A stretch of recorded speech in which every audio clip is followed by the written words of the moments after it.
২০ টাকার নোটে যে বাগেরহাটের ৬০ গম্বুজ মসজিদের ছবি পরিবর্তন করে দিনাজপুরের ২০ টাকার নোটে কান্তজিউর মন্দির দিনাজপুর মন্দিরের ছবি দেওয়া হয়েছে, এটাতে হুজুরদের কোনো বয়ান নাই।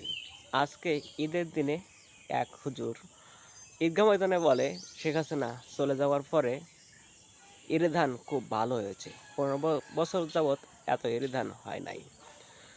তো যদি ২০ টাকার নোটে শেখ হাসিনা সরকারের আমলে মসজিদের পরিবর্তে মন্দির দেওয়া হতো, তাহলে বলতো ধর্মবিরোধী আওয়ামী লীগ শেখ হাসিনা মসজিদের পরিবর্তে মন্দির দিয়েছে।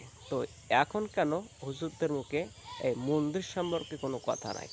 এই মন্দির টাকার মধ্যে মন্দির নিয়ে তার নামাজ পড়তে যাবে, নামাজে হুজুরদের পকেটে থাকবে, এটা নিয়ে কোনো বয়ান দেয় না।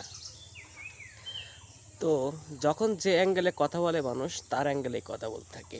আমি যে অ্যাঙ্গেলে কথা বলতেছি হয়তো অনেকে ভাববেন যে আওয়ামী লীগের অ্যাঙ্গেলে কথা বলছি।